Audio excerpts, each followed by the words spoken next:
ನಮಸ್ಕಾರ ವೀಕ್ಷಕರೇ. ಟಿಎಂಸಿ ಪತನದ ಬಗ್ಗೆ ಅನ್ಲಿಮಿಟೆಡ್ ಸುದ್ದಿಗಳು ಬರ್ತಾನೆ ಇವೆ. ಇನ್ನು ಮಮತಾಗೆ ಪಕ್ಷವನ್ನ ಉಳಿಸಿಕೊಳ್ಳೋದು ದೂರದ ಮಾತು ಅನ್ನೋದು ಆಲ್ಮೋಸ್ಟ್ ಕನ್ಫರ್ಮ್ ಆಗಿದೆ. ಆದ್ರೆ ಈಗ ಬರ್ತಾ ಇರೋ ಸುದ್ದಿ ಮಮತಾ ಅರೆಸ್ಟ್ ಆಗ್ತಾರಾ ಅನ್ನೋದು. ಇದನ್ನ ಕೇಳಿದ್ರೆ ಆಶ್ಚರ್ಯ ಆಗಲೂಬಹುದು, ಆಗದೆಯೂ ಇರಬಹುದು. ಯಾಕಂದ್ರೆ ಮಮತಾ ಮೇಲಿರೋ ಆರೋಪಗಳನ್ನ ತಿಳಿದವರು ಯಾವತ್ತೋ ಅರೆಸ್ಟ್ ಆಗ್ಬೇಕಿತ್ತು ಅನ್ನೋದನ್ನ ಒಂದೇ ಮಾತಲ್ಲಿ ಹೇಳ್ತಾರೆ. ಆದ್ರೆ ಮಾಜಿ ಸಿಎಂ ಅಲ್ಲದೆ ಸಾಕಷ್ಟು ಪವರ್ ಇರೋದ್ರಿಂದ ಅವರನ್ನ ಅರೆಸ್ಟ್ ಮಾಡೋದು ನಿಜಾನಾ ಅನ್ನೋ ಪ್ರಶ್ನೆ ಕೂಡ ಬರುತ್ತೆ. ಆದ್ರೆ ಈಗ ಮಮತಾ ಮೇಲೆ ರಿಜಿಸ್ಟರ್ ಆಗಿರೋ ಕೇಸ್ ಹಾಗೂ ಸನ್ನಿವೇಶ ಅವರಿಗೆ ಜೈಲಿನ ದಾರಿಯನ್ನ ತೋರಿಸೋ ಸಾಧ್ಯತೆ ಇದೆ. ಈಗಾಗಲೇ ಅವರ ಅಳಿಯ ಕಾನೂನಿನ ಕುಣಿಕೆಯಲ್ಲಿ ಸಿಲುಕೋ ಸಾಧ್ಯತೆ ಇದ್ದು, ಮಮತಾ ಇನ್ನು ಹೆಚ್ಚು ದೂರ ಇಲ್ಲ ಅನ್ನೋ ರೀತಿಯ ವ್ಯಾಖ್ಯಾನಗಳು ಬರ್ತಾ ಇದೆ. ಇದರ ಜೊತೆಗೆ ಬಂಗಾಳದ ಹಲವು ಅಪ್ಡೇಟ್ಸ್ ಅನ್ನ ಕೊಡ್ತೀವಿ. ಈ ವಿಡಿಯೋವನ್ನ ತಪ್ಪದೆ ಕೊನೆ ತನಕ ನೋಡಿ. ಅದಕ್ಕೂ ಮುನ್ನ ಮೀಡಿಯಾ ಮಾನ್ಸ್ಟರ್ ಚಾನೆಲ್ ಅನ್ನ ತಪ್ಪದೆ ಸಬ್ಸ್ಕ್ರೈಬ್ ಮಾಡಿ. ಎಸ್, ಭಾರತದ ಇತಿಹಾಸದಲ್ಲಿ ಸಿಎಂಗಳು ಅರೆಸ್ಟ್ ಆಗೋದು ಅಪರೂಪ. ಆದ್ರೆ ಅಸಾಧ್ಯ ಅಂತ ಹೇಳೋದಕ್ಕೆ ಆಗೋದಿಲ್ಲ. ದಕ್ಷಿಣದ ರಾಜ್ಯಗಳನ್ನೇ ನೋಡಿದ್ರು ಅಧಿಕಾರದಲ್ಲಿ ಇರೋವಾಗ್ಲೇ ಸಿಎಂಗಳು ಅರೆಸ್ಟ್ ಆಗಿರೋದಕ್ಕೆ ಉದಾಹರಣೆ ಇದೆ. ಹೆಚ್ಚು ಕಡಿಮೆ ಮಮತಾಗೆ ಹೋಲಿಕೆ ಆಗೋ ರಾಜಕೀಯ ಮಾಡೋ ಕೇಜ್ರಿವಾಲ್ ಕೂಡ ಇದಕ್ಕೆ ಹೊರತೇನಲ್ಲ. ದೆಹಲಿಯಲ್ಲಿ ಮಾಡಿದ್ದ ಸ್ಕ್ಯಾಮ್ಗಳಿಗೆ ತಮ್ಮ ಅಧಿಕಾರಾವಧಿಯಲ್ಲೇ ತಿಹಾರ್ ಜೈಲಿನ ಕಡೆ ಪ್ರಯಾಣ ಬೆಳೆಸಬೇಕಾಗಿ ಬಂತು. ಆದ್ರೆ ಮಮತಾಗೆ ಆ ರಿಸ್ಕ್ ಇಲ್ಲ, ಯಾಕಂದ್ರೆ ಈಗ ಅವರು ಅಧಿಕಾರದಲ್ಲೇ ಇಲ್ಲ. ಆದ್ರೆ ಮಮತಾ ಫ್ಯಾಮಿಲಿ ಸುತ್ತ ನಡೀತಾ ಇರೋ ಘಟನೆಗಳನ್ನ ನೋಡಿದ್ರೆ ಮಮತಾ ಜೈಲು ಪಾಲಾಗೋ ದಿನಗಳು ದೂರ ಇಲ್ಲ ಅಂತ ಅನ್ನಿಸ್ತಾ ಇದೆ. ಇದೇನು ಸೇಡಿನ ರಾಜಕೀಯನ? ಸೋತ ಕೂಡಲೇ ಅವರನ್ನ ಜೈಲಿಗೆ ಹಾಕಿ ಮುಗಿಸೋದಾ ಅನ್ನೋ ಪ್ರಶ್ನೆ ಯಾರಿಂದ ಬರ್ಬೋದು ಅನ್ನೋದು ನಿಮಗೆ ಗೊತ್ತಿರುತ್ತೆ. ಆದ್ರೆ ಮಮತಾ ಅರೆಸ್ಟ್ ಆಗ್ತಾರೆ ಅನ್ನೋದಕ್ಕೆ ಕಾರಣ ಹಾಗೂ ಆಗಬೇಕು ಅನ್ನೋದಕ್ಕೂ ಸಾಲು ಸಾಲು ಕಾರಣಗಳಿವೆ. ಸದ್ಯ ಮಮತಾ ಬ್ಯಾನರ್ಜಿ ವಿರುದ್ಧ ಎಫ್ಐಆರ್ ಒಂದು ದಾಖಲಾಗಿದೆ. ಚುನಾವಣೆಗೂ ಮುನ್ನ ಪ್ರಚಾರದ ನೆಪದಲ್ಲಿ ಟಿಎಂಸಿ ಒಂದು ಧರಣಿ ನಡೆಸಿತ್ತು. ಅದರಲ್ಲಿ ಮಾತನಾಡಿದ್ದ ಮಮತಾ ಬ್ಯಾನರ್ಜಿ ಕೋಮು ಗಲಭೆಗೆ ಪ್ರಚೋದನೆ ನೀಡೋ ಹೇಳಿಕೆಯೊಂದನ್ನು ನೀಡಿದ್ರು.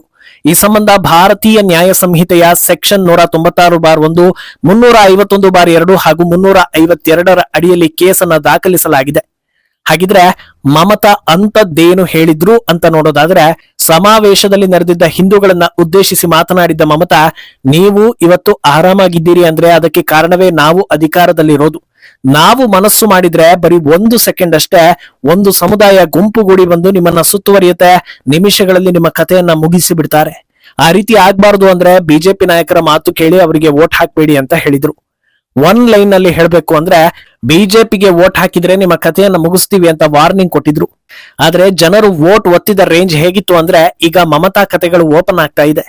ಈ ಮಾತನ್ನ ಅವರು ಹೇಳಿದ ದಿನವೇ ಸಾಕಷ್ಟು ಕಾಂಟ್ರವರ್ಸಿ ಆಗಿತ್ತು.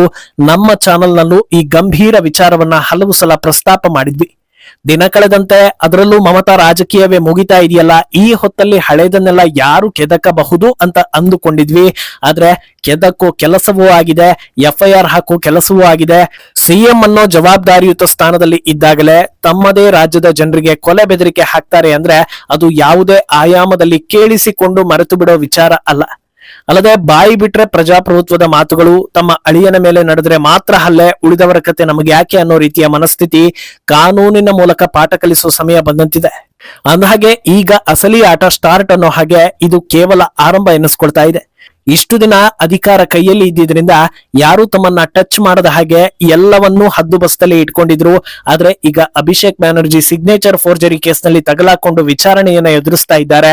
ಇದರ ಜೊತೆಗೆ ಒಂದೊಂದೇ ಕೇಸ್ಗಳು ದಾಖಲಾಗ್ತಾ ಹೋಯ್ತು ಅಂದ್ರೆ ಮುಂದಿನ ದಿನಗಳು ಸಂಪೂರ್ಣವಾಗಿ ವಿಚಾರಣೆ ಎದುರಿಸೋದ್ರಲ್ಲೇ ಕಳೆದು ಹೋಗುತ್ತೆ. ಅಂದಹಾಗೆ ಯಾವೆಲ್ಲ ವಿಚಾರದಲ್ಲಿ ತನಿಖೆ ಶುರುವಾಗಬಹುದು ಅಂತ ನೋಡ್ತಾ ಹೋದ್ರೆ, ಮೊದಲನೆಯದ್ದು ಹಗರಣಗಳು. ಮಮತಾ ಕಾಲದಲ್ಲಿ ಸಾಕಷ್ಟು ಸ್ಕ್ಯಾಮ್ಗಳಾಗಿದೆ ಅನ್ನೋದು ಗೊತ್ತಿದೆ. ಆದ್ರೆ ಕೋರ್ಟ್ ಎವಿಡೆನ್ಸ್ ಕೇಳುತ್ತೆ ಅನ್ನೋ ಹಾಗೆ ಈವರೆಗೆ ಎವಿಡೆನ್ಸ್ ಕಲೆಕ್ಟ್ ಮಾಡೋ ಕೆಲಸ ಆಗಿರ್ಲಿಲ್ಲ. ಆದ್ರೆ ಎಲೆಕ್ಷನ್ ಟೈಮ್ ನಲ್ಲಿ ಮಮತಾ ಒಂದು ದೊಡ್ಡ ತಪ್ಪನ್ನ ಮಾಡಿದ್ರು. ಅದು ತಮ್ಮ ಪಕ್ಷದ ಜೊತೆ ಲಿಂಕ್ ಇದ್ದ ಐಪ್ಯಾಕ್ ಸಂಸ್ಥೆ ಮುಖ್ಯಸ್ಥನ ವಿಚಾರಣೆಗೆ ಅಡ್ಡಿಪಡಿಸಿದ್ದು. ಸಿಎಂ ಕುರ್ಚಿಯಲ್ಲಿ ಕೂತಿದ್ದವರು ಓಡೋಡಿ ಬಂದು ಇಡಿ ಅಧಿಕಾರಿಗಳು ಸೀಸ್ ಮಾಡಿದ್ದ ಫೈಲ್ಗಳನ್ನ ಕಿತ್ತುಕೊಂಡು ಹೋಗ್ತಾರೆ ಅಂದಾಗ ಹಗರಣದಲ್ಲಿ ಇವರು ಭಾಗಿದಾರರಲ್ಲ ಅಂತ ಎಂತವರು ನಂಬೋದಿಲ್ಲ. ಆದ್ರಿಂದ ಕೋಲ್ ಸ್ಕ್ಯಾಮ್ ಸೇರಿದಂತೆ ಅನೇಕ ಹಗರಣಗಳಲ್ಲಿ ಮಮತಾ ತಗ್ಲಾಕಿಕೊಳ್ಳಬಹುದು. ವಿಚಾರಣೆ ಎದುರಿಸದೆ ಬೇರೆ ಆಪ್ಷನ್ ಇಲ್ಲ ಅನ್ನೋ ಸಂದರ್ಭವೂ ಬರಬಹುದು. ಕಸ್ಟಡಿಗೆ ಪಡೆಯುವಂತೆ ಕೋರ್ಟ್ ಆರ್ಡರ್ ಕೂಡ ಕೊಡಬಹುದು. ಆಮೇಲೆ ಡ್ರಾಮಾಗಳು ಇದ್ದಿದೆ.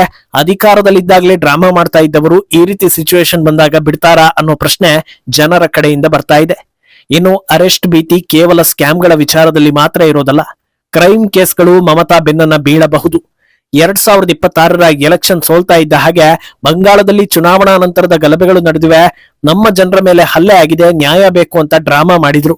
ಆದ್ರೆ ಮಮತಾ ಅಧಿಕಾರದಲ್ಲಿದ್ದಾಗ ಪ್ರತಿ ಎಲೆಕ್ಷನ್ ನಲ್ಲೂ ಚುನಾವಣಾ ಪೂರ್ವ ಹಾಗೂ ನಂತರದ ಗಲಭೆಗಳು ನಡೆದಿವೆ. ಹಿಂಸಾಚಾರಕ್ಕೆ ನೂರಾರು ಜನರ ಬಲಿಯಾಗಿದೆ. ಈ ಕೇಸ್ ಫೈಲ್ ಓಪನ್ ಆಯ್ತು ಅಂದ್ರೆ ಅರೆಸ್ಟ್ ಆಗೇ ಆಗ್ತಾರೆ. ಇಷ್ಟೇ ಅಲ್ಲ, ಪಹಲ್ಗಾಮ್ ಅಟ್ಯಾಕ್ 1 ತಿಂಗಳ ಮುಂಚಿನ ಅವಧಿಯಲ್ಲಿ ಭಾರತದಲ್ಲಿ ವಕ್ಫ್ ಅಮೆಂಡ್ಮೆಂಟ್ ಬಿಲ್ ಪಾಸ್ ಆಗಿತ್ತು. ಅದನ್ನ ವಿರೋಧಿಸಿದ್ದವರ ಪೈಕಿ ಮೊದಲ ಸಾಲಲ್ಲಿ ಮಮತಾ ಕೂಡ ಇದ್ರು. ಬಿಲ್ ಪಾಸ್ ಆಗಿ ಕೆಲ ದಿನಗಳ ಬಳಿಕ ಪಬ್ಲಿಕ್ ಸ್ಪೀಚ್ ನೀಡಿ ಒಂದಷ್ಟು ವಿಚಾರಗಳನ್ನ ಹೇಳ್ತಾರೆ. ಈ ಬಿಲ್ ಜಾರಿಯಾಗಿದ್ರಿಂದ ನಮ್ಮ ಜನರಿಗೆ ಅನ್ಯಾಯ ಆಗಿದೆ, ಇದರ ವಿರುದ್ಧ ಉಗ್ರವಾಗಿ ಹೋರಾಟ ಮಾಡ್ತೀವಿ ಅಂತ ಹೇಳ್ತಾರೆ. ಅವರು ಹೇಳಿದ ಬೆನ್ನಲ್ಲೇ ಮುರ್ಷಿದಾಬಾದ್ನಲ್ಲಿ ಹಿಂಸಾಚಾರ ಶುರುವಾಗುತ್ತೆ. ವಕ್ಫ್ ಬಿಲ್ ವಿರುದ್ಧ ಹೋರಾಟ ಅನ್ನೋ ನೆಪ ಆದ್ರೆ ಟಾರ್ಗೆಟ್ ಆಗಿದ್ದು ಅಲ್ಲಿನ ಹಿಂದೂಗಳು. ಒಂದು ವೇಳೆ ಪುಲ್ವಾಮಾ ಘಟನೆ ಆಗದೇ ಇದ್ದಿದ್ರೆ ಈ ಇನ್ಸಿಡೆಂಟ್ ಇನ್ನೂ ದೊಡ್ಡ ಹಂತಕ್ಕೆ ಹೋಗಿ ನ್ಯಾಷನಲ್ ಲೆವೆಲ್ ಸೌಂಡ್ ಮಾಡ್ತಾ ಇತ್ತು. ಆದ್ರೆ ಅದು ಅಲ್ಲಲ್ಲೇ ಮುಚ್ಚಿ ಹೋಯ್ತು. ಈ ಪಾಪ ಕೂಡ ಮಮತಾ ಮೇಲಿದೆ. ಇನ್ನು ಅತ್ಯಂತ ಹೇಯ ಕೃತ್ಯ, ಮಮತಾರನ್ನ ಇಂದು ಈ ಪರಿಸ್ಥಿತಿಗೆ ತಂದು ನಿಲ್ಲಿಸಿರೋ ಕಣ್ಣೀರಿನ ಶಾಪ ಅಂದ್ರೆ ಅದು RG Kar college rape and murder case. ಇಡೀ ಬಂಗಾಳದ ಜನರನ್ನ ರೊಚ್ಚಿಗೆಬ್ಬಿಸಿದ ಕೇಸ್ನಲ್ಲಿ ಮಮತಾಗೆ ಕ್ರಿಮಿನಲ್ಗಳನ್ನ ಹಿಡಿಯೋದಕ್ಕೆ ಆಗ್ಲಿಲ್ಲ. ಬದಲಿಗೆ ಕೇಸ್ ನಡೆದ ಬೆನ್ನಲ್ಲೇ ಕಾಲೇಜ್ ಪ್ರಿನ್ಸಿಪಾಲ್ರನ್ನ ಬೇರೆ ಕಡೆಗೆ ಟ್ರಾನ್ಸ್ಫರ್ ಮಾಡಿದ್ರು. ಪ್ರಕರಣದಲ್ಲಿ 6 ಜನ ಇದ್ದಾರೆ, ಇಂಥವರೇ ಅವರು ಅಂತ ಜನರ ಬಾಯಲ್ಲಿ ಬಂದ್ರು ಆ 6 ಜನರು ತಲೆಮರೆಸಿಕೊಳ್ಳೋದಕ್ಕೆ ಅವಕಾಶ ಕೊಟ್ಟು ಯಾರೋ ಒಬ್ಬನನ್ನ ಹಿಡಿದು ಕೇಸ್ ಕ್ಲೋಸ್ ಮಾಡಿಸಿದ್ರು. ಆದ್ರೆ ಆ ಕೇಸ್ ರೀಓಪನ್ ಆಗೋ ಎಲ್ಲಾ ಲಕ್ಷಣ ಕಾಣಿಸ್ತಾ ಇದೆ. ಆಲ್ರೆಡಿ ಮಮತಾ ಟ್ರಾನ್ಸ್ಫರ್ ಮಾಡಿಸಿದ್ದ ಪೊಲೀಸ್ ಅಧಿಕಾರಿಯನ್ನ ಮತ್ತೆ ಕರೆಸ್ಕೊಂಡಿದ್ದಾರೆ. ಈಗ ಸಂತ್ರಸ್ತೆಯ ತಾಯಿ ಶಾಸಕಿಯಾಗಿದ್ದಾರೆ. ಈ ಹೊತ್ತಲ್ಲಿ ನ್ಯಾಯಕ್ಕಾಗಿ ಸರಿಯಾದ ತನಿಖೆ ನಡೀತು ಅಂದ್ರೆ ಕೇಸ್ ಮುಚ್ಚಿ ಹಾಕೋದ್ರಲ್ಲಿ ಮಮತಾ ಪಾತ್ರ ಇತ್ತು ಅನ್ನೋ ಸತ್ಯ ಹೊರಬಂದ್ರೆ ಬಚಾವಾಗೋದಕ್ಕೆ ಚಾನ್ಸೇ ಇಲ್ಲ. ಇಷ್ಟೇ ಅಲ್ಲದೆ ಸಂದೇಶ್ ಕಾಳಿಯ ಪ್ರಕರಣ, ಟಿಎಂಸಿ ಕಚೇರಿ ಒಳಗೆ ಸರತಿಯಂತೆ ಗ್ರಾಮದ ಮಹಿಳೆಯರನ್ನ ಕರೆಸಿ ಅತ್ಯಾಚಾರ ದೌರ್ಜನ್ಯ ಎಸಗ್ತಾರೆ ಅಂದ್ರೆ ತಾನು ಒಬ್ಬ ಮಹಿಳೆಯಾಗಿ ಈ ಪ್ರಕರಣದಲ್ಲಿ ಮಮತಾ ನಿಲುವು ಹೇಗಿರಬೇಕಿತ್ತು. ಆದ್ರೆ ಇದರ ಬಗ್ಗೆ ತುಟಿಯೇ ಬಿಚ್ಚಲಿಲ್ಲ. ಸುವೇಂದು ವಿಪಕ್ಷ ನಾಯಕ ಸ್ಥಾನದಲ್ಲಿ ಇದ್ದಿದ್ರಿಂದ ಫೈಟ್ ಮಾಡಿ ಪ್ರಮುಖ ಆರೋಪಿ ಶಹಜಾನ್ ನನ್ನ ಅರೆಸ್ಟ್ ಮಾಡೋ ಮಟ್ಟಕ್ಕೆ ತಂದ್ರು. ಇಲ್ಲ ಅಂದ್ರೆ ಅದು ಕೂಡ ಡೌಟು. ಇಂಥ ಸಾಕಷ್ಟು ಕೇಸ್ಗಳು ಮಮತಾ ವಿರುದ್ಧ ಸಿಗ್ತಾ ಹೋಗುತ್ತೆ. ಈ ಗ್ಯಾಪ್ನಲ್ಲಿ ಗಮನಿಸಬೇಕಾದ ಇನ್ನೂ ಒಂದು ಅಂಶ ಇದೆ. ಚುನಾವಣೆಗೂ ಮುನ್ನ ಅಮಿತ್ ಶಾ ಎಲ್ಲಾ ಹಳೆ ಕೇಸ್ಗಳನ್ನ ರೀಓಪನ್ ಮಾಡಿ ನ್ಯಾಯ ಕೊಡಿಸ್ತೀವಿ ಅಂತ ಭರವಸೆ ಕೊಟ್ಟಿದ್ರು. ಒಂದು ವೇಳೆ ಟಿಎಂಸಿಯಲ್ಲಿ ಬಿರುಕೆ ಇಲ್ಲದೆ ಎಲ್ಲರೂ ಒಗ್ಗಟ್ಟಿನಿಂದ ಇದ್ದಿದ್ರೆ ಮಮತಾರನ್ನ ಅರೆಸ್ಟ್ ಮಾಡೋದಕ್ಕೆ ಬಂದಾಗ ಪ್ರೊಟೆಸ್ಟ್ ಅಥವಾ ಹೈಡ್ರಾಮಾ ಮಾಡ್ತಾ ಇದ್ರು. ಆದ್ರೆ ಈಗ ಎಲ್ಲರೂ ಮಮತಾ ಮತ್ತು ಅಭಿಷೇಕ್ ಬ್ಯಾನರ್ಜಿಯಿಂದ ದೂರ ಹೋಗಿದ್ದಾರೆ. ಅಲ್ಲಿಗೆ ದೊಡ್ಡದೇನೋ ನಡೆಯಲಿದೆ ಅನ್ನೋದರ ಬಗ್ಗೆ ಸಿಗ್ನಲ್ ಸಿಗ್ತಾ ಇದೆ. ಬಂಗಾಳದ ಜನರು ಈಗ ಸಿಕ್ಕಿ ಬೀಳ್ತಾ ಇರೋ ಎಲ್ಲಾ ಟಿಎಂಸಿ ನಾಯಕರ ಮೇಲೆ ಮೊಟ್ಟೆ ಎಸೆದು ಆಕ್ರೋಶವನ್ನ ಹೊರ ಹಾಕ್ತಾ ಇದ್ದಾರೆ. ಜನರನ್ನ ಹೆದರಿಸಿ ಕಂಟ್ರೋಲ್ ಮಾಡ್ತಾ ಇದ್ದ ಜಹಾಂಗೀರ್ ಖಾನ್ ಅನ್ನ ಬನಿಯನ್ ಚಡ್ಡಿಯಲ್ಲಿ ಮೆರವಣಿಗೆ ಮಾಡ್ತಾ ಇದ್ರೆ ಜನರು ಕೇಕೆ ಹಾಕಿ ಕುಣಿದಿದ್ದಾರೆ. ಅಲ್ಲಿಗೆ ಮುಂದಿನ ಸರದಿ ಯಾರದ್ದು ಅನ್ನೋ ಕುತೂಹಲ ಹೆಚ್ಚಾಗ್ತಾ ಇದೆ. ಈ ಬಗ್ಗೆ ನಿಮ್ಮ ಅಭಿಪ್ರಾಯವನ್ನ ತಪ್ಪದೆ ಕಮೆಂಟ್ ಮೂಲಕ ತಿಳಿಸಿ.